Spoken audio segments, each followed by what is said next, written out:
Fjalën mbyllëse të takimit me kandidatët për deputet në zgjedhjet e 11 majit, kryetari i Partisë Mundësia, Agron Shehaj, tha se kjo parti është alternativa që Shqipëria ka kërkuar prej dekadash. Mundësia, tha Shehaj, është këtu për t'i dhënë qytetarëve të lodhur nga politika se ka një rrugë tjetër, një politikë që bazohet tek puna, tek merita e jo tek korrupsioni. Ju e dini, unë vi nga një realitet që nuk ka asnjë lidhje me politikën, ai si përmarrjes i punës dhe i meritës. Ëndra ime është që çdo shqiptar që ka dëshirën dhe guximin të bëjë të njëjtën gjë që kam bërë unë, t'ia dalë me punë të ndershme, tha Shehaj. Shehaj tha gjithashtu se thellësisht beson çdo shqiptar mund të jetë i suksesshëm nëse shteti nuk i pengon, nuk i mohon të drejtat e tij. Sipas tij, ky është edhe thelbi i programit të mundësisë. Ishin ata që kishin kompjutera. Akoma më të rrallë ishin ata që kishin telefon fiks në atë kohë. Sot, pavarësisht se jetojmë në epokën e inteligjencës artificiale, politika shqiptare ka mbetur si një kasetë e prishur që përsërit të njëjtat fjali, të njëjtat fjalë, të njëjtat premtime, i njëjti zhgënjim. Në Shqipëri prej 35 vitesh kemi vetëm dy pole politike që ose janë në pushtet ose janë në opozit, por në fakt të dyja kanë qenë gjithmonë në pushtet. Për ata pushteti nuk është vetëm të jesh në zyrë, por të kontrollosh institucionet, ekonominë, të ardhmen e çdo qytetari. Kanë shkëmbyer rolet, por loja ka mbetur e njëjta. Ne nuk jemi këtu për të ndëruar një pushtetar me një tjetër, por për t'i dhënë fund këtij cikli dhe për t'i kthyer pushtetin dhe lirinë qytetarit thjesht. Sot jam këtu me bindjen për të thënë se ky realitet mundet dhe duhet të ndryshojë. Kemi vendosur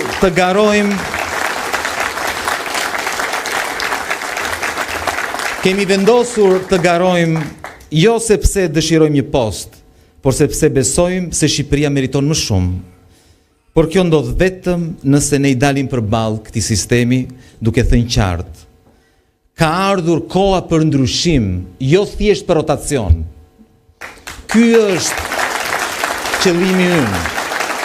Qëllimi ynë nuk është t'i japim Shqipërisë rotacionin, por t'i japim Shqipërisë ndryshimin, ndryshimi i munguar në këto 35 vjet. Prandaj ne nuk kemi si të tjerët. Prandaj ne nuk bëjmë pazare. Sepse ne nuk synojmë thjesht rotacionin politik, ne synojmë ndryshimin e jetës së qytetarëve, të cilët janë gënjur me rotacion, por për jetën e tyre të përditshme, pavarësisht se kush ka qenë në pushtet, për ata nuk ka ndryshuar asgjë. Shqiptarët kanë ikur, kushdo që i ka qeverisur, pavarësisht se kush i ka qeverisur, sikur i ka qeverisur e majta, dhe fatkeqësisht dhe kur i ka qeverisur e djathta, prap shqiptarët kanë ikur.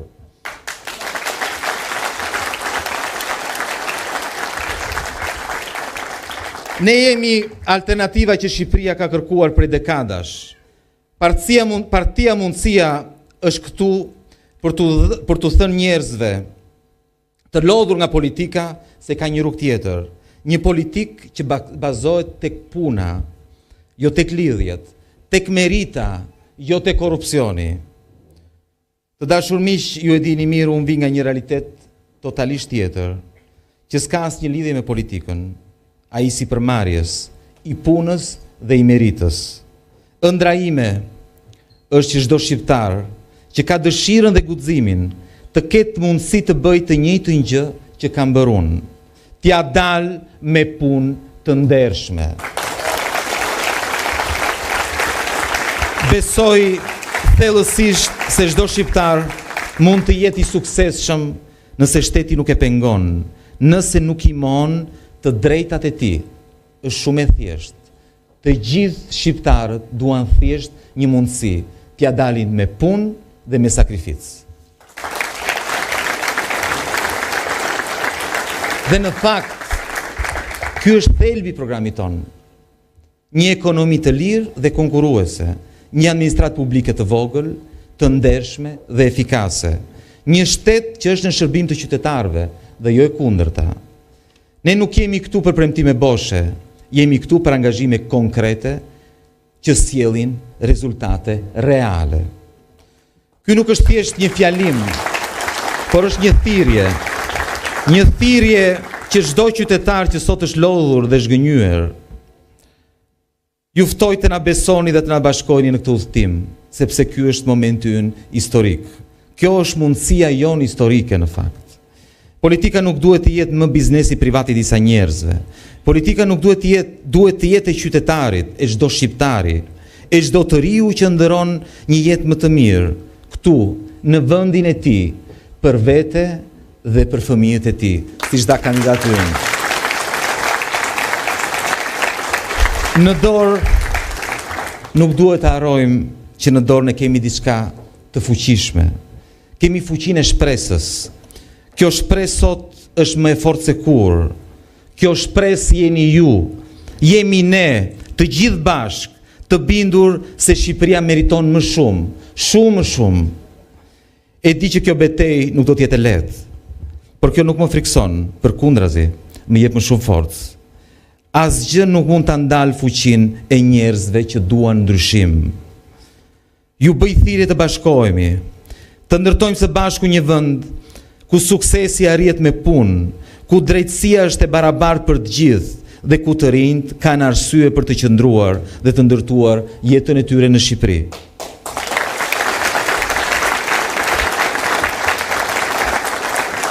Siç thot një fjalë e urtë, koha më e mirë për të mbjellë një pemë ka qenë para 30 vjetësh.